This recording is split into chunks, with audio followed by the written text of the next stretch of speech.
नमस्कार, बहुत स्वागत है आप सभी का। मैं हूं आपके साथ नैना यादव, लेकर हाजिर हूं हमारा खास शो पूछता है इंडिया। कई दिनों तक चली गोलीबारी, सीमा पर तनाव और एक दूसरे पर लगते गंभीर आरोपों के बाद आखिरकार ये कहा जाए कि आखिरकार एक तरह से जो युद्ध विराम था वो युद्ध विराम हो ही गया। लेकिन युद्ध विराम होने के बाद में भी अभी भी स्थिति बहुत ज्यादा सामान्य है, ऐसा नहीं कहा जा सकता। ऐसा हम क्यों कह रहे हैं? बार बार दरअसल जिस रूप में यहाँ पर युद्ध विराम हुआ उसके बाद में भी एक दूसरे को आंखें दिखाने का सिलसिला लगातार जारी है। आप इसको इस रूप में समझिए कि किस रूप में रविवार को कतर की राजधानी दोहा में कतर और तुर्की की मध्यस्थता से पाकिस्तान और अफगानिस्तान के रक्षा मंत्रियों के बीच में अहम मुलाकात हुई और इस मुलाकात के बाद में एक साझा समझ बनी कि अब कोई भी हिंसा नहीं होगी, सिर्फ संवाद से ही मुद्दे सुलझेंगे। लेकिन हुआ क्या? तालिबान ने इस बाकायदा मीटिंग के बाद में एक कड़ा संदेश पाकिस्तान को भेज दिया। तालिबान ने साफ शब्दों में कहा है कि अगर हमारी सरजमी की हिफाजत करना हमारी जिम्मेदारी है और हम किसी भी तरह की दखल अंदाजी बर्दाश्त नहीं करेंगे। यानी समझौता तो हो चुका है, तनाव अभी भी बरकरार है। पूरी दुनिया की निगाहें इस बात पर हैं कि क्या ये समझौता लंबे समय तक टिकेगा या फिर सीमा पर एक बार फिर से बारूद की बू लौटेगी। आपको बता दें कि पाकिस्तान और अफगानिस्तान के बीच में हालिया झड़पों में दर्जनों लोगों की मौत हुई थी, जिसके बाद में लगातार दोनों देशों के बीच में तनाव भी बढ़ता रहा। पाकिस्तान की आसिफ और अफगान रक्षा मंत्री मुल्ला मोहम्मद याकूब की अगुवाई में चर्चा हुई, लेकिन हल अभी तक कोई निकलता नजर नहीं आया, क्योंकि तालिबान ये साफ कर रहा है कि जो डुरून लाइन है वो कभी नहीं मानता। दरअसल कतर ने सीज फायर को लेकर अपने बयान से अफगानिस्तान और पाकिस्तान को बांटने वाली जो काल्पनिक डुरून लाइन है उसके जिक्र को सीधे से हटा दिया। अब रिपोर्ट सामने आई। रिपोर्ट के अनुसार काबुल इस्लामाबाद युद्ध विराम समझौते पर अपने शुरुआती बयानों में कतर के विदेश मंत्रालय ने डुरून लाइन को अफगानिस्तान और पाकिस्तान के बीच में एक सीमा बताया था। इस पर अफगानिस्तान भड़क गया, जिसके बाद समझौते से डुरून लाइन को एक तरह से हटाना पड़ा। अपने आप में ये बड़ी एक तस्वीर जो है वो नजर आती है।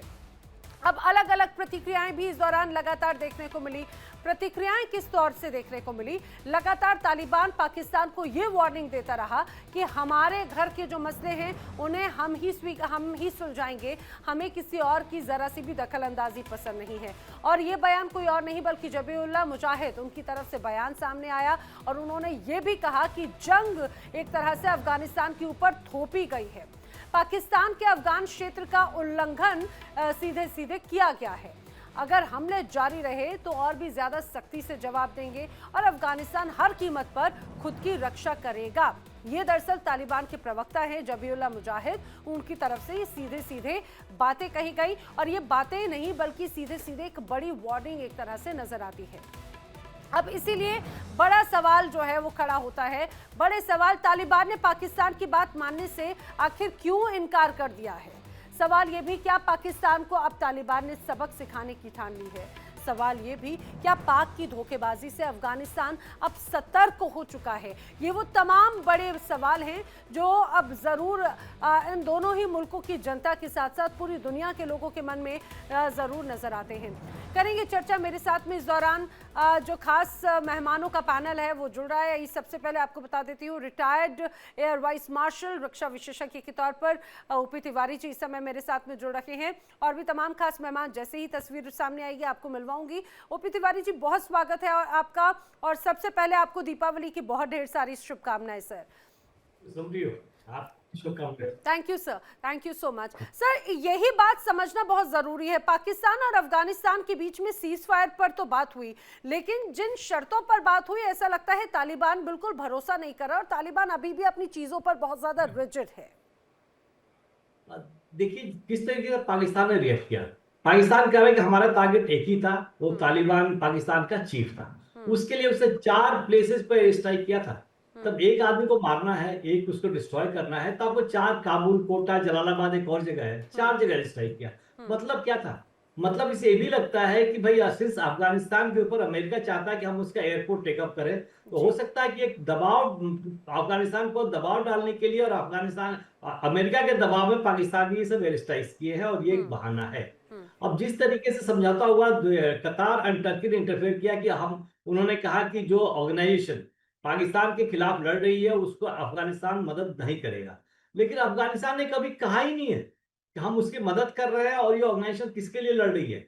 ये जो पूरा इलाका जो है 2600 किलोमीटर बॉर्डर है, तो ये पश्तून्स और ये जितने लोग हैं खैबर पख्तूनख्वा में प्रिविलेज डोमिनेटेड लोग, ये तो पाकिस्तान तो अपना पाकिस्तान के भी समझते नहीं थे। ये तो वही लोग हैं जो अफगानिस्तान में भी है और बलूचिस्तान में भी है, इस एरिया में है। तो इनको बंद करना, इनकी लड़ाई करना, वो अफगानिस्तान से वो हेल्प ले रहे हैं कि नहीं ले रहे हैं, कितना करेगा। बट ये जरूरी है कि वो अफगानिस्तान पाकिस्तान का अफगानिस्तान का जो पोर्शन है वहां से ऑपरेट करते हैं। लेकिन ये है कौन? ये इसको भी तो पाकिस्तान ने खड़ा किया था, ये अफगानिस्तान ने तो खड़ा किया नहीं था, ताकि अफगानिस्तान को दोष दिया जा सके और कहे सपोर्ट मत करें। लेकिन अफगानिस्तान भी तालिबान ने जिस तरीके से भी लिया है, बट एक सरकार बनाई है, अब एक गवर्नमेंट है। वो तालिबान नो मोर टेररिस्ट ऑर्गेनाइजेशन, एक सरकार है जो एक सरकार को देश को अच्छी तरीके से लीड कर रही है, प्रोग्रेस करने की कोशिश कर रही है। तालिबान भली कहते हैं, और तालिबान टाइप का ऑपरेशन जरूरी आवश्यक था उनको वहां से भगाने के लिए अमेरिका को अगर नहीं भगाया जाता तो तालिबान ऑपरेशन अत्यंत आवश्यक था। ये तालिबान को हमें कहना भी नहीं चाहिए, अब हमें अफगानिस्तान सरकार करना चाहिए इनको। अफगानिस्तान की सरकार है, अब किस तरीके से उनको हैंडल कर रही है। अब ये कह दें तो मान जाए कि हम सपोर्ट नहीं करेंगे, तो उन्होंने कभी कहा ही नहीं सपोर्ट करने के लिए। ये तो काफी सुपरफ्लुअस लग रहा है कि ऐसे ही भी कंडीशन हो गई है और ये समझौता हो गया है। देखिए अफगानिस्तान ने अपने आप कभी रिएक्ट नहीं किया, अफगानिस्तान ने खाली रिएक्ट किया है, एक्शन नहीं लिया है। जब भी पाकिस्तान ने स्ट्राइक किया, अफगानिस्तान ने रिएक्ट किया है। अगर इस सीज फायर रोकना है तो अफगानिस्तान एक बदला अवश्य लेता है, और 4 एयर स्ट्राइक के बदले वही दरअसल बार बार अफगानिस्तान इसी रिटेलिएशन पर ही बात कह रहा है। वो बोलता है कि भाई हमने रिएक्ट किया है, हमने एक्शन नहीं लिया है, और यही अपने आप में बड़ी बात है। मैं अपने दर्शकों को बता दूं सर कि हमारे साथ में अब रिटायर्ड कर्नल मनोज कुमार जी भी जुड़ चुके हैं, पाकिस्तान से जर्नलिस्ट तैयब बलूच जी भी हमारे साथ में जुड़ चुके हैं। आप दोनों का भी बहुत बहुत स्वागत है इस पूरी चर्चा में। मैं चर्चा को आगे बढ़ाते हुए तैयब बलूच जी, सबसे पहले आपका रिएक्शन लेना चाह रही हूँ।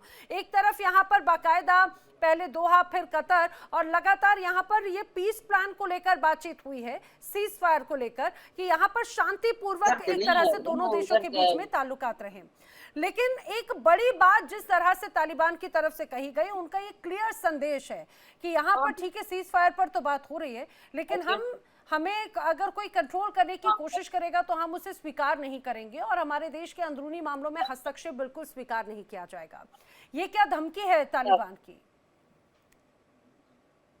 देखें, ये धमकी नहीं है, तालिबान जो भी कहें, लेकिन अगर आप देखें कि जो दोहा के अंदर जब टॉक्स हुई है तो उसमें क्या कुछ हुआ है।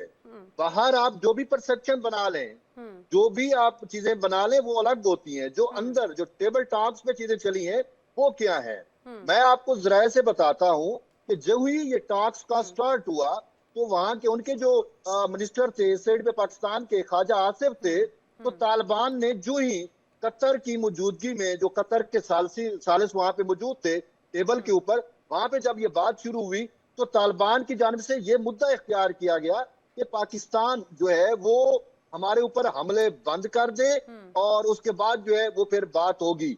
तो उन्होंने कहा अच्छा हम तो हमले बंद कर चुके हैं, हम तो इसी वजह से टॉक्स पे आ गए हैं। उन्होंने कहा कि नहीं, आप टॉक्स पे आए हैं, लेकिन सबसे अहम मामला जो है वो ये है कि अगर आपने हमले बंद ना किए तो हमारे पास दूसरे ज़राए, यानी कि हम दूसरा रास्ता इख्तियार करेंगे। तो वहां पे पाकिस्तान के वजीर दिफा ख्वाजा आसिफ ने कहा कि आपके पास दूसरा रास्ता है तो फिर आप टॉक्स पे क्यों बैठे हैं। और कहने वाले लोग ये कहते हैं कि ख्वाजा आसिफ वहां से उठ के जाने लगे कि ठीक है फिर आप दूसरा रास्ता इख्तियार करो, हम देखते हैं कि आप कौन सा रास्ता इख्तियार करते हो। लेकिन फिर वो जो कतरी सालसी थे उन्होंने बीच बचा कर आया और उन्होंने कहा कि आप बैठे और हम कोई दरमियानी रास्ता ढूंढते हैं। उसके बाद जो टॉक्स हुई उसके बाद उस पहले ही जो इंप्रेशन है उससे तालिबान के जो डेलीगेशन था वो बिल्कुल ही बैठ गया। फिर उनके मुंह से कोई खास कर बात ना हुई। और हम पाकिस्तानी इस कतर की सालसी पे शुक्रगुजार हैं। क्यों? अब उस पे अगर आप देखें कि जो डेविड लाइन है, डेविड लाइन को जो है वो तस्लीम नहीं किया गया। और ये हमारे लिए देखिए ये वैस वर्षा होगा। मतलब आप डुरून लाइन का जिक्र करें, हो सकता है शब्द और भाषा के लिहाज से थोड़ा अलग तरीका हो जाता है। डुरून लाइन की बात करें आप। जी, बॉर्डर, आप बॉर्डर कह लें। जी, बॉर्डर की बात कर रहे हैं कि पाकिस्तान और अफगानिस्तान के बीच में जो बॉर्डर है उस बॉर्डर की जो है उसमें कोई जिक्र नहीं है। जो जॉइंट एक डिक्लेरेशन आया पीस टॉक्स का, उसमें नहीं है। अब उसको वाइस विरसा, मैं इस वजह से कह रहा हूँ, तालिबान उसको शायद अपनी उसका बड़ा रीजन तैयब भाई, बड़ा रीजन एक तरह से ये रहा था कि पहले तो बाकायदा कतर के जो विदेश मंत्रालय हैं उन्होंने बाकायदा इसको मेंशन किया था, लेकिन उसके बाद में अफगानिस्तान नाराज हो गया और उसके बाद में इस वजह से उसके जिक्र को हटाना पड़ा अपने बयान में से। देखिए ये वाइस वर्सा मैं इसी वजह से कह रहा हूँ, ये एक पिक्चर का दूसरा साइड है। अब पिक्चर का पाकिस्तानी साइड मैं आपको बता रहा हूँ कि वो बॉर्डर का लफ्ज खत्म हो जाने से पाकिस्तान को लिजिटिमेसी मिल गई है कि अगर अफगानिस्तान से कुछ भी ऐसा होता है जो पाकिस्तान के खिलाफ इस्तेमाल होता है, तो Pakistan with in Afghanistan attack कर सकता है, कार्रवाई कर सकता है, क्योंकि अब उनमें बॉर्डर का वजूद ही खत्म हो गया है। देखिए, अब अफगान इसको अपने लिए कहेंगे कि ये हमारा क्लेम था कि अफगानिस्तान जो है वो डेविड लाइन को या बॉर्डर को नहीं मानता, वो अफगानिस्तान का क्लेम हमारे अटक तक है, हमारा क्लेम अब पूरे अफगानिया तक हो रहा है। असल में अब कहानी ये चल रही है, समझने की बात है, उसमें ये है कि अनकरीब हम अब पाकिस्तानी ये सोच रहे हैं कि अगर तालिबान बाज ना आए, अगर तालिबान ने टीटीपी को कंट्रोल ना किया, तो फिर पाकिस्तानी हक बजाने होंगे कि अफगानिस्तान के अंदर जो पश्तून एरिया है उसको पाकिस्तान का हिस्सा बनाए, उसको पाकिस्तान का प्रोविंस, पांचवा प्रोविंस भी लाइन के वो साथ बन में सकता मनोज है। कुमार जी का रुख करना चाह रही हूँ। मनोज कुमार जी, जो डुरून लाइन है वो हमेशा से बहुत ज्यादा विवाद का विषय रहा है, शुरुआत से ही अफगानिस्तान की तरफ से। यहाँ पर जो भी हुकूमत आई, चाहे बात यहाँ पर तालिबान की हो या फिर इसके पहले की सरकारों की तरफ से भी, हमेशा वो कभी डुरून लाइन को नहीं मानते, उसकी स्वीकार्यता कभी नहीं रही। अब जब आज भी जब इस पूरे मसले पर हम चर्चा कर रहे हैं तो बाकायदा इसको लेकर अफगानिस्तान पहले अपनी आपत्ति दर्ज करा चुका है। तो क्या डुरून लाइन का मसला यानी कि अभी भी तनाव का एक मुख्य वजह है? और जैसे कि बात अभी तैयब बलूच जी भी कह रहे हैं कि भाई जो खासतौर से अफगान से पश्तून के जो इलाके हैं तमाम, वो उसको लेकर लगातार तालिबान ये अपना दावा करता रहा है। तालिबान ये कह रहे हैं हमारे इलाकों में हम हस्तक्षेप स्वीकार नहीं करेंगे। देखिए, इसको मैं थोड़ा सा जाहिरी तौर पे बता दूं, जो आप बलोच साहब कह रहे थे, आप भी कह रही थी, पहले जो बयान आया था उसमें बात हुई थी कि दोनों देश, दोनों भाईचारे वाले देश सीमा पर अपने इस विवाद को पूरी तरह से खत्म कर लेंगे। लेकिन बाद में ये सीमा पर वाला शब्द हटा दिया गया और ये कहा गया कि जो तनाव दोनों देश के बीच में है उसको खत्म करने में इस सीज फायर का बहुत बड़ा हाथ होगा। तो सबसे पहली बड़ी बात तो ये। लेकिन हमें ध्यान देना होगा ये डुरंड लाइन कब खींची गई थी। ये 1893 में ब्रिटिशर्स द्वारा यूनानिमसली किया गया था, जब ब्रिटिश अफगान वॉर्स हो चुके थे। और ये हुआ था, डुरंड साहब एक इनके ब्रिटिश ऑफिसर थे और दूसरे पक्ष में जो वहां के अमीर थे, जो वहां के शासक थे अफगानिस्तान के, अमीर अब्दुल रहमान। तो इन दोनों के बीच में 1893 में ये चीज हुई, जिसके बदौलत ये इमेजिनरी लाइन थी जो जिसको कि यहाँ पर इस्टेब्लिश किया गया, जिसके कारण 2670 किलोमीटर की ये सीमा रेखा बनती है, जो कि जिसको हमेशा अफगानिस्तान इमेजिनरी लाइन बोलता है। उसका कारण खास ये है कि जो पख्तून जो लोग हैं उनको ये लाइन दो हिस्सों में बांटती है। तो दावा ये पख्तून लोगों का इलाका है वो तो उनका है, वो हमारा है। और ये जो इमेजिनरी लाइन है उसको हम नहीं मानते। ये तो ब्रिटिशर्स द्वारा यूनानिमसली कर दिया गया था और उस टाइम उस वक्त वहां पे जो स्ट्रगल था, और कारण इसका एक और था, ब्रिटिशर्स ने ऐसा किया क्यों था। ब्रिटिशर्स चाहते थे कि कोई बफर जोन बने, क्योंकि उस टाइम में द ग्रेट गेम आपने सुना होगा, जो रशिया और ब्रिटेन के बीच में काफी तनातनी चल रही थी और पावर स्ट्रगल था। तो उस पावर स्ट्रगल से अपने आप को बचाव करने के लिए ब्रिटिशर्स ने अफगानिस्तान को बफर जोन बनाया था। उसमें ये डुरंड लाइन की बातचीत हुई और इसको विरासत में जब हमारा पार्टीशन हुआ तो पाकिस्तान को ये डुरंड लाइन भी विरासत में मिली और इसके साथ ये जो अफगान खिलाफत है वो भी उनको विरासत में मिली। तो इसको हमें समझना पड़ेगा। और डुरंड लाइन बिल्कुल अफगानिस्तान की कोई भी शासन रहा हो, किसी ने भी इसको मंजूर नहीं किया और अभी पूरा दावा ठोकते हैं कि पाकिस्तान का जो इलाका पख्तूनख्वा का वो अफगानिस्तान का है। जिस प्रकार से आप अगर देखें ये बलूचिस्तान का भी जो इलाका जो ईरान में जाता है, तो काफी बलोच कुछ लोग ईरान के हिस्से में भी हैं। तो इन सब जो जोग्राफिकल हमारे डिवाइड्स हैं उनको ये लोग नहीं मानते, खासकर ट्राइबल इलाकों में। तो आपको मालूम है किस प्रकार ब्रिटिशर्स भी उनके ऊपर पूरा अपना शासन नहीं कर पाए थे, तो ये ईरान तो कहाँ उस पर अपना हक जमा पाएगा। जी हाँ, और एक और बात हो जाती है कि खासतौर से हम पहले भी ये चर्चा करते रहे कि जब यहाँ पर युद्ध विराम की बात हुई तो वो युद्ध विराम आखिर कितना ज्यादा टिकता हुआ नजर आता है, क्योंकि हमने इसके भी पहले भी देखा था कि बाकायदा कतर के कहने पर युद्ध विराम तो हुआ और उसके बाद में यहाँ पर बाकायदा उस युद्ध विराम का उल्लंघन पाकिस्तान की तरफ से किया गया और बाकायदा वहां पर हमले किए गए। और उन हमलों के बाद में हालांकि यहाँ के जो मुनीर थे उनका कहना था कि भाई हमने तो आतंकी ग्रुप्स को टारगेट किया, मिलिशिया समूह को भी निशाना बनाया, आतंकी साजिशों को एक तरह से नाकाम किया, ये उनका दावा था। लेकिन तालिबान बार बार कहता है कि हम पाकिस्तान पर भरोसा नहीं कर सकते। तालिबान के जो प्रवक्ता हैं वो सीधे सीधे पाकिस्तान को धोखेबाज कह रहे हैं। मैं अपने दर्शकों को बताती हूँ, इसके कई बड़े रवैये जो हैं वो नजर आ जाते हैं। तालिबान के प्रवक्ता की बातों में बल क्यों है? जैसे जब तालिबान ने सत्ता संभाली तो पाकिस्तान ने दबाव बढ़ाया, तालिबान ने सत्ता संभाली तो पाक ने हमले कर दिए, तालिबान सत्ता से बाहर था तो कई नेताओं को बाकायदा शरण दी गई, हवाई हमले का उल्लंघन हुआ, पाक सेना ने कई बार अफगान सीमा में बमबारी की, तालिबान सरकार ने अफगान संप्रभुता पर इसे हमला कहा और जब दोहा सीज फायर डील हुई तो उसके बाद में भी हमले किए गए। तो तैयब बलूच जी, यही तो वजह है जब बार बार तालिबान पाकिस्तान को धोखेबाज या ये कह रहे कि भाई हमें भरोसा नहीं है। आप देखें, धोखेबाज में तो देखें वो तालिबान है, वटेवर वो पाकिस्तान से मुतल्लिक जो भी कहें, आजकल आपको पता है टेंशन है, जब दुश्मनी हो जाती है, जब दोस्त दुश्मन बन जाते हैं तो बहुत कुछ एक दूसरे के खिलाफ कहा जाता है। वरना यही तालिबान है जो पाकिस्तान के ही बच्चे हैं, कोई मसला नहीं है, दोस्तों में भी तल्लुकात खराब होते रहे हैं और फिर चीजें मिल बैठ के सॉल्व भी हो जाती हैं। लेकिन यहाँ पे एक चीज सबसे अहम है, वो ये है कि तालिबान के अंदर खुद एक बहुत बड़ा डिवाइड आ चुका है। और अगर आप कंधार की सूरत हाल देखें तो कंधार से ऐसे खबरें जरूर मिल रही हैं कि हकानी ग्रुप जो है वो और तालिबान की जो मुक्तदरा रजीम है उसके दरमियान फाइट शुरू हो चुकी है। और ये खबरें कंफर्म नहीं है।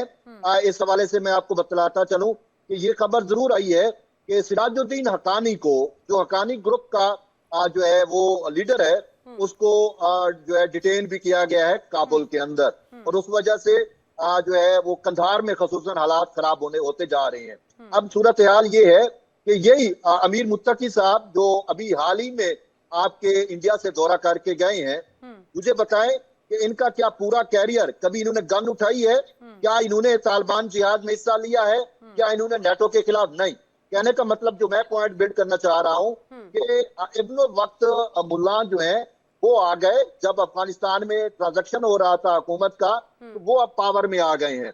जो वो रियल फुट सोल्जर थे जिन्होंने सेक्रीफाइस किया, जिन्होंने नेटो के साथ लड़े, उनको कोई हिस्सा नहीं मिला, उनको साइड लाइन कर दिया गया। अब तालिबान के अंदर से एक बड़ा लड़ाई है, बड़ी फूट है। आपकी इस बात को अगर मैं समझूं फिर तो उस लिहाज से ये बात अच्छी है ना कि वरना तालिबान को तो पाकिस्तान दहशतगर्द कहने लगे हैं।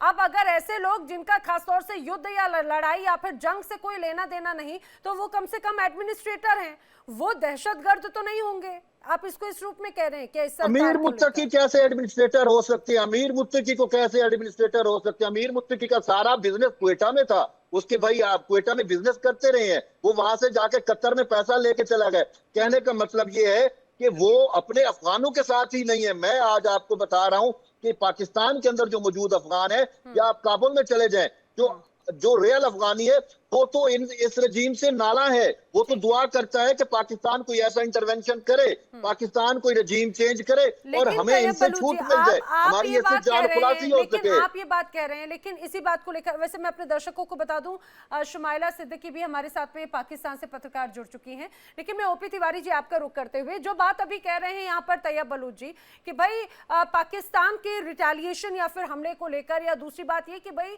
वो अटैक नहीं करता, तालिबान अटैक करता है। लेकिन तालिबान के जो प्रवक्ता हैं उनका कहना है कि जंग अफगानिस्तान के ऊपर थोपी जा रही है और वो सीधे सीधे ये कह रहे हैं कि पाकिस्तान ने अफगान क्षेत्र का उल्लंघन किया है और अगर हमले जारी रहे तो सख्ती से जवाब देंगे। उनका बाकायदा बयान आया और उन्होंने कहा कि हम अपने अंदरूनी मामलों में हस्तक्षेप स्वीकार नहीं करेंगे। कोई हमें रूल करे ये हमें कतई बर्दाश्त नहीं है। क्या ये आपको ये जो पूरा सीज फायर इस लिहाज से एक तरह से टिकता हुआ नजर आता है क्या सर? नहीं, देखिए मैं थोड़ा सा इनकी बात से सहमत हूँ, लेकिन देखिए तालिबान क्या ग्रुप था, अलकायदा को कहते हैं कि अलकायदा मुजाहिदीन से थोड़ी हेल्प ली उसने, लेकिन फिलहाल एक जिस तरीके से रूल कर रहा है, जिस तरीके से अमेरिका उसको छोड़ के गया कब्जा देने के लिए, तो जिस तरीके से रूल कर रहा है, अफगान को बढ़ाने की कोशिश कर रहा है, स्पोर्ट्स में हर कुछ में आगे बढ़ रहा है, तो हमें तो क्रेडिट देना चाहिए।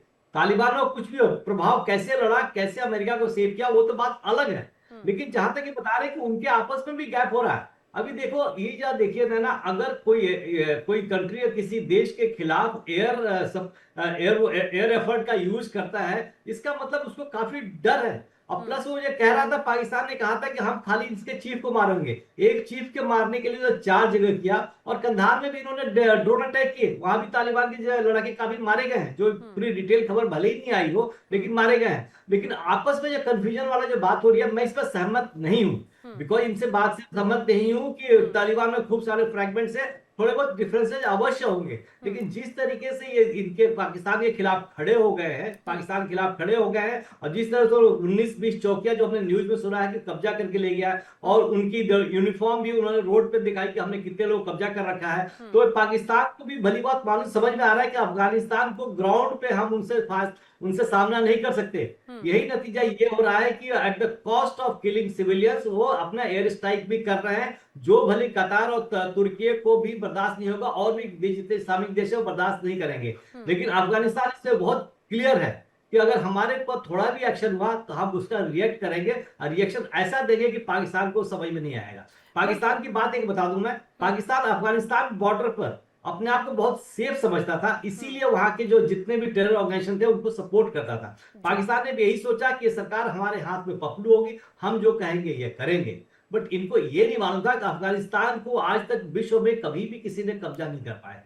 ब्रिटिश भी पहुंची थी तो कुछ दूर तक कब्जा किया था, उसका फोर्स होकर वहां के जो किंग थे अफगानिस्तान के, उनको एक लाइन ड्रॉ करनी पड़ी थी, उन्होंने भी एक समझौता किया, डूरल लाइन बनी थी। तो अफगानिस्तान इतने अच्छे मतलब वॉरियर, वो भी देश के लिए लड़ते हैं, कितने भी लड़ने की तैयार है, पाकिस्तान की आर्मी उसके सामने कुछ भी नहीं कर सकती, क्योंकि पाकिस्तान आर्मी ने अपनी जो एक्सपीरियंस है और अपना जो उन्होंने कर्तव्य दिखाया था 1948 में, 1965 में, 71 में, कारगिल में, तो इससे पूरे विश्व को मालूम है कि इनकी एबिलिटी क्या है। दूसरी बात मैं कहना चाहूंगा पाकिस्तान आर्मी के बारे में, बस एक मिनट सुन लीजिए। पाकिस्तान आर्मी के बीच में, पाकिस्तान आर्मी में लोअर एचेलॉन जवानों में पश्तून और ये बलूचिस काफी हैं।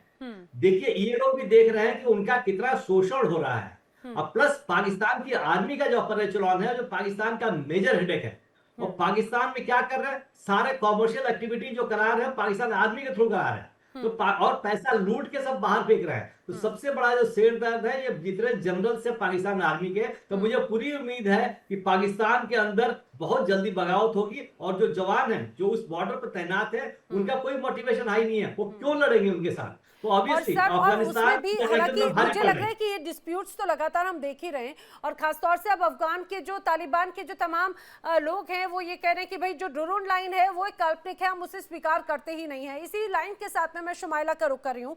शुमाइला, जो बहुत बड़ा ये कहा जाए कि एक ऐसा हिस्सा जो पाकिस्तान और अफगानिस्तान को अलग करता है, इंटरनेशनल बॉर्डर जिसे कहा जाता है, ड्रोन लाइन, उस पे अब दोनों ही तरफ से देशों की सेना तैनात है, दोनों ही तरफ से लड़ाके तैनात हैं, लेकिन उसे अगर ये उस लाइन को अस्वीकार करना, बाकायदा बीच बड़े प्रेस कॉन्फ्रेंस में ये कहना वहाँ के मंत्री की तरफ से, और बाकायदा ये कि वहाँ के रक्षा मंत्री मौलवी याकूब मुजाहिद वो कह रहे हैं कि भाई ये जो ड्रोन हाइपोथेटिकल लाइन है, यानी कि काल्पनिक रेखा, इस पर कोई चर्चा नहीं हुई, और ये अफगान का आंतरिक मसला है, और इस ड्रोन लाइन को लेकर विवाद आने वाले वक्त में और बढ़ सकता है, उनकी भी तरफ से ये बात कही गई है।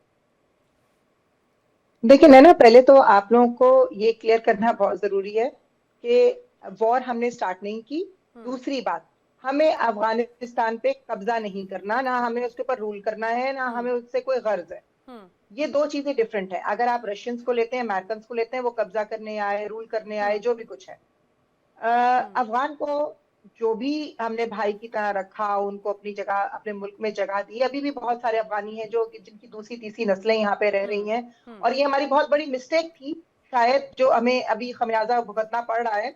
और जो भी पट्टी भारत ने अफगानिस्तान को पढ़ाई Oh my और God. उसको पढ़ा As के expected, यहाँ भेजा, शुमाइला। उनको कम से कम अपने पैरों पे तो खड़ा होने दे देता भारत, या उनको कम से कम सपोर्ट कर देता। ना उनके पास प्रॉपर आर्मी थी, ना कुछ था, टूटे फूटे सोवियत यूनियन के पुराने टैंक थे जो आपको खुद भी इंफॉर्मेशन नहीं, आप ही के चैनल से बैठ के बोल रहे होते कि जी Pakistani T-55 Pakistani tank, T-28 पहले नॉलेज ले लीजिए वो टैंक कहाँ से आए थे, वो तो सोवियत यूनियन के रशियन टैंक्स थे। लेकिन आप लोग जो भी नैरेटिव एक बिल्ड करने की कोशिश कर रहे हैं उसको जरा सोचिए कि आप कर क्या रहे हैं इस खित्ते में। जो भारत अभी बनने की कोशिश कर रहा है, जो पूरे एशिया का बाप बनने की कोशिश कर रहा है कि हम ये कर रहे हैं, हमें ये पता है, हम ये अमन चाहते हैं, सारा दिन बैठ के सुबह दोपहर शाम दिवाली है, दिवाली मनाइए, पटाखे फोड़िए, जाके खुश हो जाइए, उसी से खुश हो जाइए कि ये कीजिए। ये जो दहशतगर्दी का आप लोगों ने सारा ड्रामा रचाया हुआ है, इससे बाज आ जाइए। आप शुमाइला क्या है, देखो देखो देखो देखो शुमाइला दरअसल क्या है, शुमाइला क्या है, हम लोग तो यहाँ पे दिवाली बड़े अच्छे से मनाते हैं, लेकिन पाकिस्तान में तो दिवाली नहीं मनाई जाती। आप ही के अंदर के जो कई ऐसे ग्रुप हैं वो हिंसा और आए दिन कोई पटाखे फोड़ते रहते हैं ना। और सुनिए, दरअसल पाकिस्तान तो अपनी हरकतों से बाज नहीं आता। और कही आपने बात ये कि भाई एशिया का बाप बनने की, एशिया का तो नहीं पता, लेकिन पाकिस्तान का बाप तो जरूर है, पाकिस्तान का तो है जरूर, इस बात को तो आप समझेंगी। मैं आपसे बात कर रही थी डुरन लाइन की, सुनिए प्लीज, उतना उलझुल मिसफैक्ट करते हुए नहीं। आपको लग रहा है कि आप यहाँ पर इधर उधर की बातें करेंगी। कोशिश करता है अपनी इस नैरेटिव को दुनिया के सामने लाने की, सारा दिन मेहनत आप लोग करते हैं ना। हेड्स ऑफ टू यू कि जितनी आप लोगों के अंदर हिम्मत है, आप पूरी लगन के साथ इस कोशिश में जो है लगे रहते हैं, जुड़े रहते हैं कि किसी तरह आप ताल्लुक को खराब ही रखें, किसी तरह आप ये साबित करते रहें कि पाकिस्तान दहशतगर्द है। अनफॉर्चुनेटली सिर्फ आप ही के चैनल ये सारी बातें करते हैं। अभी इंडिया को दरअसल ये दर्शाने की, शो करने की जरूरत नहीं है। पूरी दुनिया में अभी आप अगर टेररिस्ट होम ग्राउंड कंट्री की अगर आप बात करेंगे ना, आप जाइए गूगल पे तो आपको सबसे पहले नाम पता चल जाएगा। टेररिज्म को पालना पोसना बढ़ाना, और तालिबान जो जिसको अभी आप अपनी चुनौती मान रहे थे, वो तालिबान भी आप ही की एक तरह से पाला पोसा हुआ आप ही का एक छोटा सा बच्चा था जब आपके सर पे चढ़कर बैठ चुका है। और आपको बार बार इंडिया की इतनी फिक्र होती है। मैं आपको बताऊं, इंडिया को खासतौर से इंडिया अपने अंदर चीजों में इतना अपने आप को बढ़ाने में व्यस्त है। आप लोगों को बस किसी ना किसी को बहाना बनाना है, आपको सिर्फ रोना है। और उस रोने की वजह से, सिर्फ रोने की वजह से कि भाई हम विक्टिम, कभी IMF के सामने जाके रोएंगे, कभी आप जाकर रोएंगे सीधे सीधे, मैं देखती हूँ आप कभी अमेरिका के सामने जाकर रोएंगे। इंडिया ने कब किसके सामने इस तरह से हाथ फैलाया? हमारे पास में खाने को नहीं है, पढ़ने को नहीं है, आप यही बात कहते रहते हैं। होम ग्रोन है ना, होम ग्रोन टेररिज्म को आप क्रिएट करेंगे तो बात तो यही होगी। मैं आपसे डुरून लाइन की बात कर रही थी, आप डुरून लाइन को, वही आपकी एक हाइपोथेटिकल वही बात है कि आप एक फैंटेसी वर्ल्ड के साथ साथ एंटी इंडिया सिंड्रोम के साथ में आप जीती हैं। क्या करना चाह रहे होते हैं पहले ये बताइए ना, आप ये साबित करना चाह रहे होते हैं, आप सिर्फ अमन चाहते हैं इस खत्ते में, बाकी सब जो है ना वो। अरे मैडम, मैंने आपसे ये पूछा कि अफगानिस्तान डुरून लाइन को मानने से स्वीकार नहीं करता, और ये अभी का नहीं, क्या ये अभी इंडिया ने 2025 में क्या ये डुरून लाइन बनके तैयार हुई? और क्या ये जो तनाव है, आप तो पत्रकार है ना, आप ये जरा बताइए कि जो डुरून लाइन का जो आपका विवाद है, क्या ये 2025 अक्टूबर से शुरू हुआ है? आपको पता चल जाएगा। अरे मैडम कैसी बात करती तैयब बलूच जी, डुरून लाइन का जो विवाद है, तनाव, बस मुझे ये समझाने की कोशिश कीजिए, क्या ये वाले जो कॉन्फ्लिक्ट्स रहे डुरून लाइन का ये विवाद, चाहे बात तालिबान हो या कोई भी XYZ हो, क्या ये अभी का विवाद है? देखिए, ये एक हिस्टोरिकल इसका बैकग्राउंड है, और जैसे 1800 समथिंग में इसका साइन किए गए थे, ये ब्रिटिश लाइन है बेसिकली। लेकिन जब से मनोज कुमार जी ने जी लेकिन जब से अफगानिस्तान और पाकिस्तान वजूद में आया, तो डेविड लाइन पे कंफ्लिक्ट जरूर रहा, और खसूसन जो नेशनलिस्ट हैं उनका ये क्लेम जरूर रहा, और वो दोनों साइड पे हैं। देखिए, हमें समझने की कोशिश करनी चाहिए, ये इशू जो है ये एक ओल्ड इशू है, लेकिन अब ये एक नया, ये हाइब्रिड उसमें आ चुका है, क्योंकि जब से तालिबान रजीम आई है और तालिबान रजीम के अब वो सेंटीमेंट सामने आ रहे हैं कि जी डेविड लाइन को हम नहीं मानते, ये नहीं करते। मैं तो समझाने की कोशिश कर रहा हूँ कि ये वैस विरसा है जो तालिबान, अगर वो पाकिस्तान से मुतल्लिक जो वो स्ट्रेटजी बना के बैठे हैं, तो क्या पाकिस्तान के पास वो स्ट्रेटजी नहीं है? मैं आपको ये समझाने की कोशिश कर रहा हूँ कि अगर वो ये क्लेम करेंगे कि जी डेविड लाइन खत्म है, और पाकिस्तानी साइड पश्तूनिस्तान का एरिया या पश्तून एरिया, वो it is the part of Afghanistan, then Pakistan के पास भी ये क्लेम है कि हम तो उसका नाम भी रख चुके हैं। मैं आज आपके चैनल से पाकिस्तान के नए 5वें प्रोविंस का नाम दे रहा हूं, और वो है अफगानिया, यानी कि अफगानिस्तान के अंदर जो पश्तून बेल्ट है वो होपफुली इंशाल्लाह पाकिस्तान का नया प्रोविंस बनेगी, उस सूरत में कि अगर तालिबान बाज ना आए, अगर उन्होंने अपनी सरजमीन को पाकिस्तान के खिलाफ इस्तेमाल होने से ना रोका, तो फिर पाकिस्तान को भी कोई नहीं रोक सकता। अगर वो क्लेम कर सकते हैं डेविड लाइन के हिस्से पे, तो हम डेविड लाइन के पलिसेड पे भी क्लेम कर सकते हैं। वही दावे अफगानिस्तान करता है। अगर दोनों के ही मन में इस तरह से खटास है या फिर कहा जाए एक दूसरे पर भरोसा नहीं है, तो ये सीज फायर को लेकर फिर कैसी स्थिति आप कहते हैं? क्योंकि अफगानिस्तान भी यही कहता है कि भाई पाकिस्तान ने एक तरह से आतंकी होमग्राउंड किया और अगर हमारे ऊपर अटैक किया तो हम अंदर तक पहुंच जाएंगे। अब पाकिस्तान भी यही कह रहे हैं कि भाई अगर स्थिति को कंट्रोल नहीं किया तो उस इलाके को हम अपने हिस्से में ले लेंगे। अफगान तो घुस, मतलब है तालिबान तो घुस गए हैं पाकिस्तान में। क्या टीटीपी जिसके कैंप मौजूद हैं अफगानिस्तान में, वो अफगानिस्तान से तरबियत लेकर जिसके सेफ हेवन्स हैं under the umbrella of Taliban regime, वो पाकिस्तान में घुस के वो एक लश्कर, उसको उनकी अपनी एक लैंग्वेज है जिसको तश्कील कहते हैं, वो एक ग्रुप्स बनाते हैं और उसको कहते हैं ये 20 बंदू का ग्रुप है, 40 टेररिस्ट है, 50 टेररिस्ट है, उनको टारगेट दे दिया जाता है। और अच्छा, वहां पे जो अफगान सोल्जर खड़े हुए हैं, जो तालिबान रजीम के सोल्जर है बॉर्डर पे, वो पाकिस्तान आर्मी को जो है वो किसी और काम में उलझा देते हैं और फिर उनको जो है सरहद पार करा के भेज देते हैं। तो ये खुद तालिबान रजीम ऐसा कर रही है और हमने हमारे कोई एम्बिशियस नहीं है। जैसे ये कह रही थी मेरी पाकिस्तानी काउंटर पार्ट, वो जो ये बता रही थी कि हम नहीं चाहते अफगानिस्तान पे कब्जा करना, लेकिन मजबूरन अगर उन्होंने अपने आप को बाज ना रखा, अगर उन्होंने टीटीपी के खिलाफ ऑपरेशन ना किया, अगर टीटीपी को अपनी साइल इस्तेमाल करने दिया, तो फिर हमारे पास चारा कोई नहीं बचेगा। हम अमन वाले को लोग हैं, हम अमन पसंद है, हम नहीं चाहते कि हम जो है वो मुफ्त में किसी के साथ उलझें। लेकिन अगर हमारे साथ उलझाव किया जाएगा तो फिर बात वही है कि मैंने आपके चैनल पे बार बार ये कहता हूं कि अब वो पहले वाला पाकिस्तान नहीं रहा, अब ये पाकिस्तान हार्ड स्टेट बन चुका है। लेकिन बलूची भरोसा कैसे होगा? आप कह रहे पहले वाला पाकिस्तान नहीं है, अब पाकिस्तान आप किस लिहाज से कह रहे हैं मैं नहीं समझ पा रही हूँ। मनोज कुमार जी को अगर मेरी आवाज पहुंच रही हो तो मनोज जी आप ही से मैं समझने की कोशिश कर रही हूँ। मनोज जी आप तक आवाज पहुंच रही मेरी? यस। अच्छा मनोज जी, मैं इसी बात को जरा समझने की कोशिश कर रही हूँ। जैसे तैयब बलूच जी कह रहे हैं पुराना वाला पाकिस्तान नहीं है, अफगानिस्तान तो यही कहता है कि ट्रस्ट इश्यूज इतने ज्यादा हैं कि आखिर भरोसा कैसे करेंगे। वही बात है, दोनों एक दूसरे को आंखें दिखा रखे हैं, दोनों एक दूसरे पर आरोप प्रत्यारोप लगा रहे हैं। शुमाइला जी तो इसमें इंडिया को भी घसीट देती है बीच में, जहां पर मन होता है उसमें इंडिया को फिट कर देती है। एक ही चश्मे से हर चीज बहुत उनको उसी रूप में नजर आती है। मुझे जरा आप ये समझाने की कोशिश कीजिए। देखिए अफगान के भी मंत्री ऐसा कह रहे हैं कि भाई जंग हमारे ऊपर थोपी जा रही है और अगर हमारे ऊपर हमला किया तो उसका अंजाम पाकिस्तान भुगतेगा। जी देखिए, इसमें आपको ये समझना जरूरी है कि हमारा हमसाया देश कितना शरीफ है और कितना शांति के लिए काम करता है, वो तो पूरी दुनिया जानती है। उसके बारे में हम ज्यादा चर्चा नहीं करेंगे। और अभी जैसे ये बता रहे हैं कि भविष्य में हो सकता है कि अफगानिस्तान का वो पश्तून इलाका इनके पास चला जाएगा, तो भविष्य बताएगा हमारे को।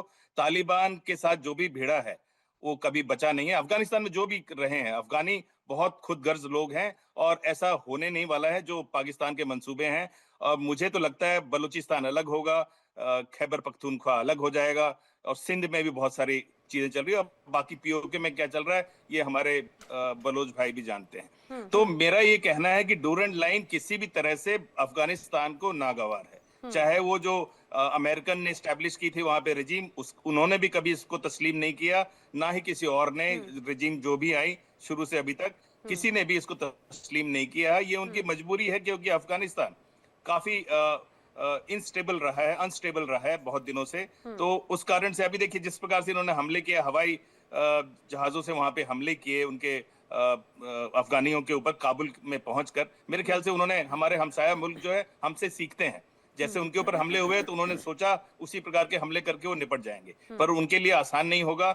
उनके लिए ये इस दलदल में फंसना बहुत मुश्किल है और उनको मालूम है इस बात का, उनको इम्कान है। अफगान सरकार की, मतलब जो तालिबान सरकार है उसकी ये दिक्कत है कि उनके पास पूरी रेगुलर आर्मी नहीं है, लेकिन उनके पास इतना इक्विपमेंट है। आप ये सोचिए ना, जो पिछले एक साल में 2024 में जितने लोग वहां पे मारे नहीं गए थे, उससे ज्यादा अभी अक्टूबर तक वहां पे इनके सैनिक, पाकिस्तानी सैनिक और उनकी पुलिस पोस्टों पे जिस प्रकार के हमले हुए हैं, इन 2400 से ज्यादा लोग मारे जा चुके हैं। तो इन आंकड़ों को आप नजरअंदाज नहीं कर सकते। हाँ, ये बात है, जब ये तालिबान में जो अफगानिस्तान में जो अमेरिकन थे, उस वक्त में जरूर पाकिस्तान में एक अभियान चलाया गया 10 साल पहले इनकी सेना ने, और काफी हद तक इन्होंने इन कबायली इलाकों पर अपना कब्जा बना लिया था। लेकिन ये कब्जा इनके अभी हाथ से निकल चुका है। जब से तालिबान सरकार आई है तो तहरीक तालिबान पाकिस्तान काफी मजबूत हुआ है, ये इस बात को नकारा नहीं जा सकता है। ये उनके हमले बताते हैं, और जिस प्रकार से बलोचों ने अभी वहां पर एक मुहिम खोली हुई है, उससे भी नजर आता है। जाफर एक्सप्रेस का जिस प्रकार से उसको रोककर उस पर दरअंदाजी की गई होती है, मतलब बहुत खराब मिसाल है, बट वो एक मिसाल है कि किस प्रकार से इतने लोग, कहा जाता है कि 214 से ज्यादा लोगों को उन्होंने हलाक किया था, उसमें ज्यादातर फौजी थे। ये सब बातों को नजरअंदाज नहीं कर सकते। और भी जाफर एक्सप्रेस को उसके बाद भी कई बार नुकसान पहुंचाने की कोशिश की गई है। तो इस प्रकार जो हालात बने हुए हैं, वो तो ये नहीं बयान करते जो बलोच साहब बता रहे थे, शुमाइला जी बोल रही थी। मुझे तो लगता है ये पाकिस्तान के लिए अभी मुसीबत की घड़ी है, और उसको अपने जो कदम है देख के चलना पड़ेगा। देखिए, जब शुरुआत कैसे हुई, जैसे ही डूरन लाइन पर इन्होंने, पाकिस्तान ने अपने ये बाड़ लगानी शुरू की, उसके बाद से ये लड़ाई शुरू हुई, क्योंकि तस्लीम करता ही नहीं तालिबान, उस लाइन को ही नहीं तस्लीम करता। और उसी प्रकार की कुछ और भी चीजें हैं जो ईरान बॉर्डर पे भी हैं। जैसा मैंने आपको पहले बताया, जिस प्रकार बलोच, जितने बलोच यहाँ पर हैं पाकिस्तान के अंदर, उससे ज्यादा कहीं वहां पर ईरान अपने आप में देखिए बात ये हो जाती है कि आखिर ये ट्रस्ट इश्यूज क्यों हैं। ठीक है, जो डूरन लाइन और खासतौर से हमने देखा जो फेंसिंग है, पाकिस्तान लगातार हर बार फेंसिंग करता है, और मुझे लगता है कि वो कोई भी देश हो, अपने एरिया को सुरक्षित रखने के लिए एक बाड़ा लगाता है, बाकायदा फेंसिंग की जाती है, वो हर एक देश की सीमा पर हम देखते हैं। लेकिन हर बार पाकिस्तान फेंसिंग लगाता है, अफगानिस्तान उसे डैमेज करता है, वो कहता है कि भाई हम इस इंटरनेशनल बॉर्डर को नहीं मानते, हम इस डूरन लाइन को मानते ही नहीं, ओपी तिवारी जी। लेकिन सबसे बड़ी बात है कि सिर्फ इतना मानना या नहीं मानना ही नहीं, अब पाकिस्तान पर उसको ट्रस्ट इश्यूज नजर आते हैं, ऐसा उसको, मुझे लगता है उसके पीछे उसको वैलिड रीजन भी है। हमने देखा कतर के कहने पर सीज फायर तो बढ़ा दिया गया, लेकिन अफगानिस्तान के पक्तिया में हवाई हमला हो गया, और बताया जा रहा है कि यहां पर अर्गुन बर्मल इलाके में बाकायदा बम बरसाए गए पक्तिका के, और अफगानिस्तान तालिबान ये कहता है कि ये पाकिस्तान की तरफ से हमले किए गए हैं, सीज फायर का उल्लंघन किया गया है। और एक बार नहीं, 2 बार रिसेंटली भी हमने देखा था किस तरह से पहले जब दोहा में सीज फायर हुआ, उसके कुछ ही देर के बाद में वहां पर भी हमला हुआ, कई खिलाड़ियों की, कई लोगों की जान चली गई। शायद यही बड़ा रीजन है ट्रस्ट इशू का। लेकिन नाना देखिए, ये डूरन लाइन का प्रश्न अवश्य उठता है, लेकिन डूरन लाइन का प्रश्न अभी फिलहाल नहीं है। डूरन लाइन मेन एजेंडा नहीं है, मेन नैरेटिव नहीं है। ये क्या हो रहा है, पाकिस्तान कह रहा है कि तालिबान पाकिस्तान जो है उसको अफगानिस्तान से दे रहा है। अब ये टीटीपी बना कब था, क्यों बना था, मैडम अच्छी तरह से बताएंगी कि उसकी फिलॉसफी क्या है टीटीपी की।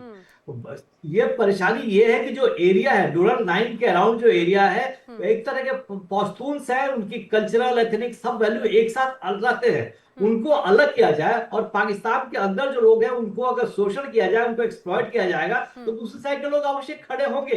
अब जिस तरीके से पाकिस्तान एक बहाना ढूंढ के, जिस तरीके से इंडिया को अगर इमिटेट करना चाहता है कि जैसे हमने 9 स्ट्राइक करके 9 डिस्ट्रॉय किए, वो करने के बावजूद उसका कैपेबिलिटी है नहीं, तो उसने 5 जगह फायरिंग की, 4 जगह, और कितने लोग मारे गए। तो ये तो पाकिस्तान, तालिबान एक गवर्नमेंट है ना, अफगानिस्तान को लीड कर रहा है, उसको रिप्लाई करना ही पड़ेगा। मैं मैडम को बताना चाहूंगा, आपके पार्लियामेंट में क्या हुआ था, एक ने कहा था कि भाई देखिए किस तरीके से ये एक्टिविटी चल रही है, और ये हमारे जो मुनीर साहब है अपना ब्रीफकेस में ले जाके वहां बेचने की कोशिश कर रहे हैं। हमारा जो रेयर अर्थ मिनरल है कहां पर, पंजाब में है, सिंध में है, कि बलूच में है, कि पश्तून एरियाज में है, मैडम ज्यादा बताएंगी किस एरिया का है, किसको बेच के पैसा क्या करेंगे। पैसा तो वही करेंगे जो आपके बाजवा साहब से चलेगा अपना पैसा लेकर बाहर इंग्लैंड में, वही मुनीर साहब भी चलेंगे। लेकिन यहाँ की जो पॉलिटिकल लीडरशिप है और जहाँ के आवाम है, वो तो कहीं परेशानी नहीं चाहती है। लेकिन ये जो परेशानी जो क्रिएट कर रहे हैं ये लोग, अपना मुनीर साहब कर रहे हैं, से हिस्ट्री भी बताती है कि पाकिस्तान आर्मी डायरेक्टली और इनडायरेक्टली 1953 से कंट्रोल कर रही है। और ये भी कहा जाता है कि पाकिस्तान आर्मी ने ना कोई जंग जीता है, बट कोई भी इलेक्शन कभी भी नहीं हारा है। तो पाकिस्तान का मेन शरद मुनीर साहब है, अफगानिस्तान की तरफ कोई रिएक्शन नहीं हो रहा। मुझे ये भी ऐसा प्रतीत होता है कि अमेरिका के कहने पर ये मुनीर साहब ऐसा रिएक्शन दे रहे हैं। मुनीर साहब रिएक्शन ऐसा ही दे रहे हैं और ताकि अफगानिस्तान को दबाया जा सके और अफगानिस्तान को कंट्रोल किया जा सके। अमेरिका के बस में नहीं है तो पाकिस्तान कुछ कर नहीं सकता। और मैडम से भी सहमत हूँ, मैडम जब दिल की बात करेंगी तो खुद सहमत होगी कि पाकिस्तान की हालत खराब हो चुकी है, पाकिस्तान की आर्थिक स्थिति तबाह कर रही है। वो कैसे मानेंगे, वो कैसे मानेंगे ओपी तिवारी जी, वो कैसे मानेंगे? पाकिस्तान की हालत नहीं खराब हुई हुई, आप बेफिक्र रहिए, आपको बिल्कुल परेशान होने की जरूरत नहीं है। आप दिवाली मनाइए बहुत जोशो खरोश के साथ। आप जो भी नैरेटिव बिल्ड करने की कोशिश कर रहे हैं अफसोस के साथ, उसको आप बहुत जोर लगा के कोशिश करते हैं, मगर वो बिल्ड नहीं कर पाते। आपने सुनो, मैंने ड्रोन की बात की, आप बात कर रही हैं इंडिया पाकिस्तान की। अरे मैं तो बोल रही हूँ कि भाई, मैं बोल रही हूँ जरा आप भी मिठाई खाइए जरा। हालांकि पहले बड़े अच्छे हमारे जब अच्छे संबंध हुआ करते थे, जब कई बार हमने पाकिस्तान को मौके दिए तब हम मिठाइयाँ बाकायदा बॉर्डर के उस पार हम भेजते भी थे वाघा की तरफ। लेकिन जब से पाकिस्तान जो धोखाधड़ी करता रहा ना, तो इसीलिए हमने मिठाइयाँ भेजना भी बंद कर दी, पानी तो बंद किया, मिठाइयाँ भी भेजना बंद कर दी। और जो आप जो बार-बार कहते हैं ना, भेजने की कोशिश की थी आपको, मगर सबक सिखाना पड़ गया। भरोसा जो है वो जो है अब एक तरह से तालिबान को भी नहीं है। वेल, एक सबसे महत्वपूर्ण बात हो जाती है, आप बार-बार कहती हैं घुटने टेकना। मुझे एक बात बताइए, आप बताइए, आपको तालिबान पे भरोसा है? आप गारंटी दे रही हैं कि वो कभी दोबारा जंग नहीं करेंगे? अरे भाई, आप तो हमारे अपने थे ना शमाइला, आप तो हमारे अपने थे, हमें आप पर भरोसा नहीं रहा तो हम तालिबान पे भरोसा क्यों करेंगे? आप तो हमारे अपने थे, दगा तो आपने हमें दिया ना। बात में वजन नहीं पड़ जाता अगर आप बात 4-4 दफा रिपीट करती हैं, एक बॉलीवुड कल्चर की तरह या अपने सोनी के ड्रामों की तरह। इस तरह बात में वजन नहीं पड़ जाता है। हम कभी आपके अपने नहीं थे, हमने कोशिश की, यही बात, लेकिन यही बात शुमाइला, दरअसल दिक्कत हमसे यही हुई कि हमने आपको अपना माना, लेकिन आपने अब आप बिल्कुल सही जा रही हैं, अब आप बिल्कुल करेक्ट ट्रैक पर हैं, अब आप बिल्कुल करेक्ट ट्रैक पर हैं। मैंने आपसे कहा कि आप हमारे अपने थे, आपने कहा हम आपके कभी अपने थे ही नहीं। दगाबाजी तो इसीलिए हो गई ना, दगाबाजी तो इसीलिए हो गई मनोज कुमार जी, दगाबाजी तो इसीलिए हो गई एक तरह से।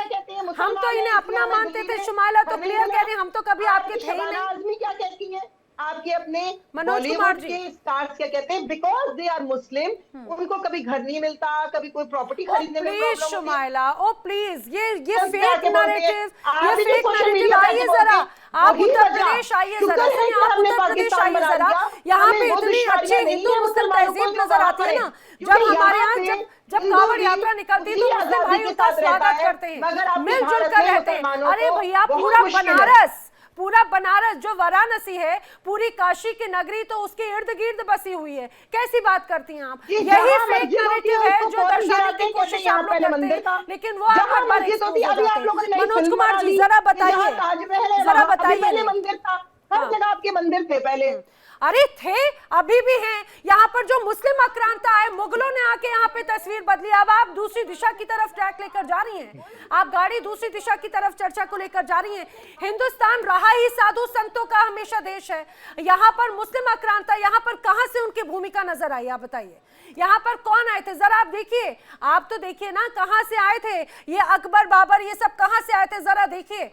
और उसके बाद में जरा पाइए कि यहाँ पे उनकी भूमिका कहाँ से नजर आ गई, किस जगह पर नजर आ गई। और आप भले कहती हो, वाकई में आप देखिए, जिस जगह पर हमने यहाँ पर अगर सर्वे हुआ तो आपके किसी मस्जिद में यहाँ पर स्वास्तिक के चिन्ह नजर आते हैं क्या? हिंदू देवी देवताओं की तस्वीर नजर आती है क्या आपकी किसी मस्जिद में या फिर किसी भी जगह पर, ऐसे धार्मिक स्थल पर? मनोज कुमार जी। जी, मैं इनकी पूरी चर्चा सुन नहीं पाया, थोड़ा इंटरनेट का विषय था, पर जी आप क्या पूछना चाह रही थी? जी मैं यही बात कर रही थी। हालांकि शुमाइला दूसरी ट्रैक पर बार बार लेकर चली जाती हैं, उनको लगता है कि भाई हमने तो उन्हें अपना माना, वो कह रहे हैं हम तो आपके कभी अपने थे ही नहीं। हमने कहा हमने तो आपको अपना माना, आपने हर बार दगा दिया। और यही भरोसा जो है अब तालिबान नहीं करता आप पर, अफगानिस्तान नहीं करता, तालिबान भी छोड़िए। देखिए, विडंबना ये है कि कुछ सालों पहले तक ये तालिबान पाकिस्तान से ऑपरेट करते थे जब अमेरिकन वहां पर थे, और इलाज कराने, जब तालिबान जख्मी होते थे अफगानिस्तान तो इलाज कराने पाकिस्तान आते थे। अब वही उन पर जख्म दे रहे हैं तो अब इनको तकलीफ हो रही है। तो ये तो वास्तविकता है, तो इनको समझनी पड़ेगी और इसको लेके इनको बढ़ना पड़ेगा। और शांति के रूप में अगर चलेंगे, शांति का रास्ता अपनाएंगे तो इनको फायदा होगा, हर जगह होगा। और भारत क्यों इनसे भिड़ेगा किसी भी मामले में? क्योंकि भारत खुद संप्रभु एक देश है और चाहता है कि वो केवल अपने लोगों के लिए काम करे, अच्छा करे, ताकि उसकी अर्थव्यवस्था आगे बढ़े और यही बिजनेस बढ़ाए, और ताकि हम अपने लोगों के अंदर खुशहाली ला पाए। हमने अपनी चर्चा की है कि हम 2047 तक विकसित राष्ट्र बनेंगे, और इनका क्या उद्देश्य है ये समझ में नहीं आता। ये बार बार इनकी जो फौजी सरकार आ जाती है, और जब परोक्ष रूप में भी, प्रत्यक्ष रूप में तो हमेशा फौजी सरकार रहती है, लेकिन परोक्ष रूप में भी वो हमेशा सक्रिय रहते हैं। और फौज, जहां की फौज हर चीज में, वहां के हर एक बिजनेस में लिप्त है, वहां के हर एक करप्शन में लिप्त है, तो वहां क्या होने वाला है वो तो उनके बयानों से समझ में आता है। पाकिस्तानी टीवी पे देखिए जो वहां की जनता है किस प्रकार की बातें अपने इस सियासी लोगों के बारे में बोलती है, वो कोई सबको ऐसा नहीं है कि मालूम नहीं है। तो इन सबको देखते हुए हमारा तो आग्रह है अपने हमसाया देश से कि थोड़ा सा अगर संयम रखें और अपने ये पुरानी जो इनकी आदतें हैं उसको छोड़ के अगर ये शांति का रास्ता अपनाएंगे तो सबके लिए भला होगा, और हमारे इस पूरे खित्ते को उसका फायदा होगा। इसका फायदा पाकिस्तानियों को भी होगा। अभी देखिए किस गर्त में जा चुका है ये पाकिस्तान, और किस प्रकार से अमेरिका ने इसको बार बार यूज करके किस प्रकार से यूज एंड थ्रो किया, ये सबने देखा है। ये कोई नई चीज नहीं है। भारत किसी के प्रभाव में नहीं आता, और आपने देखा कितना दबाव बनाया गया है और अभी भी बन रहा है भारत के ऊपर। और ये भी सतर्क रहना चाहिए, देखिए पाकिस्तान को, कि जिस प्रकार के यहाँ पे रेजिम चेंजेस हुई हैं हमारे चारों तरफ 2019 से लेके अभी तक, चाहे वो म्यांमार हो जहां पे सैनिक शासन आया, उसके बाद ये श्रीलंका है, उसके बाद बांग्लादेश है, उससे पहले पाकिस्तान 2023 में, फिर बांग्लादेश और फिर नेपाल। तो ये कोई अचानक हुई घटना नहीं है। तो इससे हमें ये ध्यान रखना चाहिए कि हमारे खित्ते को लोग बहुत बेअसर करने के लिए और यहाँ पर अशांति फैलाने के लिए लगे हुए हैं। जो हमारे जो देश हैं, खासकर तब आप ये मान के चलिए भारत जब विकसित बन रहा है तो ना हमारे दोस्त हमारे साथ में रहेंगे, ना हमारे दुश्मन, ना जो बीच में जो लोग हैं वो भी, जो तटस्थ लोग हैं वो भी हमारे खिलाफ ही सारी कार्रवाई करेंगे। तो इसलिए भारत को और भी ज्यादा लेकिन सर देखिए, बात ये बात हो जाती है कि यहाँ पर अफगानिस्तान के, कल ही हमने एक मंत्री को सुना था, उसने बाकायदा ये कहा कि भाई पाकिस्तान को मौके दिए जाते हैं, अगर हमारे ऊपर हमला किया तो उसका जवाब ऐसा होगा कि आपको अंदर तक खदेड़ेंगे। हालांकि उन्होंने भारत की सीमा तक खदेड़ने तक की बात कही गई थी। ओपी तिवारी जी, अब चूंकि हमारे पास में अब हम चर्चा के आखिरी पड़ाव की तरफ है, मैं जल्दी से रिएक्शन ले लेती हूँ। ओपी तिवारी जी, बार बार अफगानिस्तान के जो तमाम मंत्री हैं, तालिबान का जो शीर्ष नेतृत्व है, उनकी तरफ से अभी भी पाकिस्तान पर यह असुरक्षा या फिर अविश्वास की भावना और यह धमकी देना कि अगर हमारे ऊपर हमला किया तो आपका उसको एक तरह से ऐसे अंजाम होगा कि जिससे सोच से परे होगा उसका अंजाम। मैं मैडम से एक बात करना चाहूंगा। इनके सांसद में कहा गया था कि हमने पूरा अमेरिका के जितने गंदे काम थे सब हमने पाकिस्तान में किए, अमेरिका जो चाहता था हमने किया, जो भी करते रहते थे। अब जो तालिबान को हैंडओवर करके जब अमेरिका गया है तो आप कह सकते हैं कि क्यों हैंडओवर किया था। तो पाकिस्तान को थोड़ा समझना चाहिए। और मैडम, दोनों पत्रकार यहाँ बैठे हुए हैं, इन पत्रकारों की 2-3 महीने पाकिस्तान में क्या हालत की थी जो निष्पक्ष रूप से कह रहे थे। तो मैडम की बात और बलूच साहब के में थोड़ी हमदर्दी काफी है कि यहाँ कह के और कैसे बोलना है, उनको समझदारी काफी है। लेकिन दिल से जब हमसे मिलेंगे कि अवश्य मत करेंगे। और मुझे पूरी उम्मीद है अगर कुछ हुआ और इंडिया ने कुछ किया तो हम इंडिया, पाकिस्तान की आवाम हमारी आर्मी को लस्सी लेकर वेलकम करेगी। बिकॉज उनको पता है, बिकॉज आपके पाकिस्तान जो है पूरा is been taken for a ride by ये चंद लोगों से, एंड आप लोग उसको रोड पे नहीं उठा पा रहे। आपके fuse generals have been taken full, सारे पॉलिटिकल लीडर्स को, सारे आवाम को। यही तो कि यहाँ की जो नीतियां हैं, सेना की नीतियों की वजह से जनता प्रताड़ित रही है। अब क्या वही एक बड़ी चुनौती बलोच साहब यहाँ पर नजर आती है क्या, एक तरह से internal crisis plus border crisis? देखिए, इंटरनल क्राइसिस, बॉर्डर क्राइसिस हमेशा हर स्टेट के साथ चलते रहते हैं। खसूसन हमारा जो खित्ता है, इसमें आप अपने भारत की मिसाल ले लें तो क्या भारत को इंटरनल मसाइल का भी सामना है। बॉर्डर क्राइसिस चीन से हो, पाकिस्तान से हो, ये चीजें चलती रहती हैं। जियोपॉलिटिकल जग्स और हर स्टेट के अपने जो मफाद हैं वो भी वक्त के साथ साथ तब्दील होते रहते हैं। हमें इन चीजों को समझना है। लेकिन यहाँ पे जो आपने शुमैला से बात की थी, मैं भारत को अपना समझता हूँ, ये हकीकत है। मैं तो आलम इकबाल की उस फलसफी पे यकीन रखता हूँ कि चीनो अरब हमारा, हिंदुस्तान हमारा, हम भारत को अपना समझते हैं। लेकिन मैं जो है वो जो भारत जिसको मैं समझता था, जो सेकुलर भारत था, वो कहीं खो सा गया है। आज देखें, हम मुलायत को फेस कर रहे हैं, मुल्ला रजीम को हम फेस कर रहे हैं, वो अफगानिस्तान में बैठी है, तो उसका वैस वर्षा उल्टा अगर आप देखें तो आपके जो है भारत के अंदर जो इंतहा पसंदी बढ़ी है, ये खतरनाक है। लेकिन हमारे दोस्त ने जो बात की, बिल्कुल नहीं तय बलूच जी, मैं वही कहती हूँ कि हिंदुस्तान तो वो गुलदस्ता है जहां पर भांति भांति के हर क्षेत्र में आपको अलग अलग फूल मिल जाएंगे। आप चाहे आप मध्य हिस्से में जाएंगे, आप दूसरे कोने में जाएंगे, आप नॉर्थ में जाएंगे, ईस्ट में जाएंगे, साउथ में जाएंगे, आपको भांति भांति के फूल मिल जाएंगे। इसीलिए हिंदुस्तान को गुलदस्ता कहा जाता है। और ये एक नैरेटिव बनाने की कोशिश होती है। हमने देखा था कि देश की उस पार से पाकिस्तान में बैठ के जिस तरह से एक अलग योजना या फिर 2047 की योजना बनाने की कोशिश की गई, उसको एक्सपोज किया गया। और जो उस साजिश को मानता है, एक तरह से उन्हीं को ही तकलीफ होती है जब उन पर एक्शन होता है, वरना यहाँ पे सब कुछ बहुत खूबसूरत है। और वाकई में मान के चलिए, कभी आप भी आइए और आप यहाँ की खूबसूरती को देखेंगे तो मुझे लगता है पाकिस्तान को छोड़ के यहीं पर बसना आपको ज्यादा मुनासिब लगेगा। यहाँ पे सेना का नहीं, यहाँ पे जनता का राज है, यहाँ पर जनता का राज है और यहाँ पर विकास है भरपूर। आप भी आइए कभी शुमाइला जरूर। वक्त इतना ही है, लेकिन आप सभी मेरे साथ चर्चा में शामिल हुए, आप सभी का बहुत बहुत धन्यवाद। लेकिन कुल मिलाकर ये जरूर कहा जा सकता है, अफगानिस्तान पाकिस्तान के बीच में सीज फायर भले ही हो, लेकिन ट्रस्ट डेफिसिट, ट्रस्ट इश्यूज अभी भी भरमार है। और अफगानिस्तान लगातार पाकिस्तान को आंखें दिखा रहा है कि पाकिस्तान ने अगर हिमाकत की तो अंजाम बुरा होगा।